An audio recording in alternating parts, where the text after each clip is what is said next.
Hello everyone, আসসালামু আলাইকুম রহমতুল্লাহ। আজকে আপনারা যারা ভিডিওটি দেখছেন সবাইকে স্বাগতম। আজকে অনেক আমার হ্যাপি দিন, happy day. As you can see what a serene and beautiful moment. আসলে গার্ডেনিংয়ের জয় হচ্ছে আমার, এটাই হচ্ছে আমার গার্ডেনিংয়ের ভাবা। আমি খাওয়ার চেয়ে এরকম একটা দৃশ্য উপভোগ করাটাকে সবচেয়ে বেশি এনজয় করি, গ্রো করাটাকে এনজয় করি। আলহামদুলিল্লাহ, আল্লাহ সুবহানাহু ওয়া তাআলার অশেষ রহমতে এরকম একটা দৃশ্য আমি দেখার সৌভাগ্য হয়েছে এবছর। সো আমি আজকে আমার সবগুলো ফাজি মেলন হারভেস্ট করে ফেলবো, কারণ আপনারা দেখতে পাচ্ছেন যে চারা গাছ গাছগুলো পাউডারি মিলডিউর কারণে একেবারেই অলমোস্ট মরে গিয়েছে। সো এখন আর গাছগুলো থেকে আর তেমন কিছু নিউট্রিয়েন্টস পাওয়ার আশা নেই। আর আসলে ম্যাক্সিমাম চাল কুমড়া ম্যাচিউর হয়ে গেছে, আর যেগুলো লাস্ট বেসেস ছিল ওগুলো এখন একটু সাইজে ছোট। তো তারপর আমি হারভেস্ট করে ফেলছি, কারণ আর বেশি একটা সময় নেই, আর এখানে রেখেও খুব একটা লাভ হবে না, ঠান্ডাও এসে যাচ্ছে। তো সাথে থাকার জন্য ধন্যবাদ। আর রাখার আগে আপনাদের কাছে একটা ছোট রিকোয়েস্ট থাকবে, সেটা হচ্ছে আপনারা যদি আমার চ্যানেলকে সাবস্ক্রাইব করে থাকেন, please share with others and press the like button. আর যদি সাবস্ক্রাইব না করে থাকেন, please consider subscribing my channel. Thanks for watching. Let's enjoy the harvest today.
Respected viewers, সকালবেলা মানুষ সচরাচর সুপার মার্কেটে যায় শপিং করার জন্য কিংবা বিকালে, আর আমি আসি আমার ড্রিম হাউসে, আমার স্বপ্নের বাগানে হরেক রকম সবজি হারভেস্ট করার জন্য। আজকে আপনারা দেখতে পাচ্ছেন আমি কলমি শাক হারভেস্ট করলাম, চাল কুমড়া হারভেস্ট করেছি, আর এখন চিচিঙ্গা হারভেস্ট করব।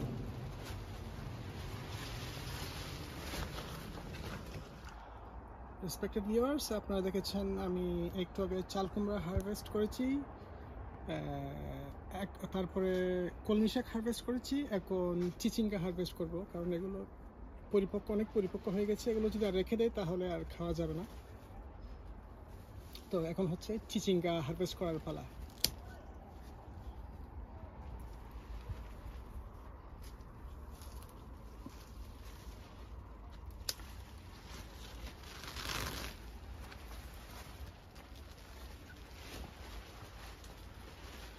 এটা হচ্ছে ডাস্টি স্নেক বোর্ড। আপনারা দেখতে পাচ্ছেন ডাস্টি বলা হয় এই কারণে যে দেখতে একটু সাদা পাউডারি, এই জন্য এটাকে ডাস্টি বলে। বাট টেস্ট হচ্ছে প্রিটি মাচ সেম, দেশি চিচিঙ্গার মতো। আমার মনে হয় এটা চাইনিজ ভার্সন অফ চিচিঙ্গা। বাট যখন কুক করা হয় তখন ডিস্টিংগুইশ করা ভেরি হার্ড হয়ে যায়। যখন টেস্ট করবেন তখন দেশিটা কিংবা এই যে ডাস্টিটা, এটা exactly the same, no difference at all. So এটা আমি প্রথমবারের মতো রোপণ করেছিলাম পরীক্ষামূলকভাবে, আর আমি বিচিগুলো হারভেস্ট করেছি ইবে থেকে, অস্ট্রেলিয়া থেকে কেনা হয়েছিল। সো মাশাআল্লাহ এবছর অনেক ভালো ফলন হয়েছে, এটা beyond my expectation, even without the green house. আমি তো গ্রিন হাউসটা কমপ্লিট করেছি জাস্ট 3 উইকস আগে। সো আমি হারভেস্ট অনেক করেছি, গ্রিন হাউস ইভেন কমপ্লিট হওয়ার আগেও বেশ কয়েকবার হারভেস্ট করেছি। আর এই জাতটা, এটা হচ্ছে দেশিটা। এই গাছগুলো প্রায় মরে গিয়েছিল, আর এগুলো আসলে মানে প্রপার টেম্পারেচার ছাড়া হয় নাই, ফলনটা খুব ভালো হয় নাই। বাট যখন গ্রিন হাউসটা কমপ্লিট করেছি তখন দেখি আবার নতুন করে ফুল আসা শুরু হয়েছে, এই যে আপনারা দেখতে পাচ্ছেন এখানে। বাট আমার মনে হচ্ছে দেশি জাতটা খুব একটা মানে ভালো না। আমি অনলাইনে ক্রয় করেছিলাম ইবি থেকে, দেখতে পাচ্ছেন আপনারা খুব ছোট একটা কলার সাইজ। সো আমি বুঝতে পারছি না, যদি প্রপার গ্রিন হাউসের মধ্যে ফুল সিজন থাকতো হয়তো বা আর একটু বড় হতো। সো নেক্সট ইয়ার আমি আবার কিছু বিচি সংগ্রহ করেছি দেশি জাতটা। সো ওইটাই রোপণ করব, এটা আর করবো না, ইবে থেকে কেনাটা আর করবো না। সো আমি এটা রেখে দিচ্ছি, দেখি এটা কত বড় হয় গ্রিন হাউসের ভিতরে। বাট দেখে মনে হচ্ছে খুব বেশি একটা বড় হবে না। এইগুলো ডাস্টি, এই যে এই থোকার মধ্যে এগুলো আসলে মানে থোকাই ধরে। এই যে থোকার মধ্যে দুইটা বড় হয়েছে, আর আপনারা দেখতে পাচ্ছেন এখানে একটা দুইটা তিনটা, আর তিনটা বেবি চিচিঙ্গা ছিল, এগুলো নষ্ট হয়ে গেছে। তো এই যে এক থোকার মধ্যে তাহলে 5টা ছিল, 5টার মধ্যে 2টা হয়েছে আর 3টা হয় না। So that's enough. আপনারা দেখছেন কিনা জানি না, আমি বিশ্বাস করতে আমার কষ্ট হয়। আলহামদুলিল্লাহ, এইটা হচ্ছে তরু, ধুন্দল শশী, আপনারা হয়তো বিভিন্ন নামে জানেন।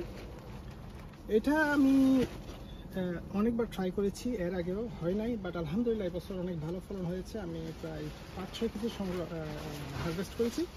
আর আপনারা সাইজটা দেখতে পাচ্ছেন, মনে হচ্ছে এটা বড় একটা কিউকাম্বার কিংবা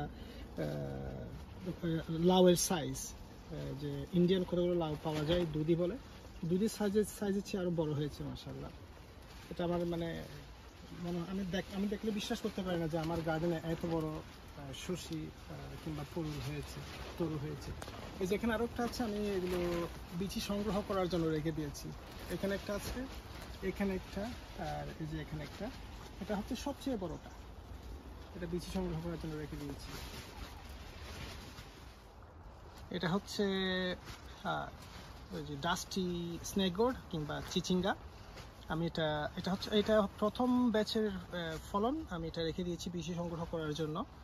এটা আপনারা দেখতে পাচ্ছেন, এটা কালারটা চেঞ্জ হয়ে গেছে, মানে এটা ফুলি ম্যাচিউর হয়ে গেছে। সো আমি আরও কিছুদিন রাখবো, তারপর বিচিগুলো সংগ্রহ করব। রেসপেক্টেড ভিউয়ার্স, এই যে আপনারা দেখতে পাচ্ছেন, এটাই হচ্ছে আজকে আমার সানডে হারভেস্ট। কলমি শাক, চিচিঙ্গা, আমি কয়টা চাল কুমড়া গুনি নাই, মনে হচ্ছে 20টা হবে, আর একটা লাউ। That's enough for today actually. সাথে থাকার জন্য ধন্যবাদ। আবার রিকোয়েস্ট রইল, আপনারা যদি আমার চ্যানেল সাবস্ক্রাইব না করে থাকেন, please consider subscribe. Thanks for watching, bye for today.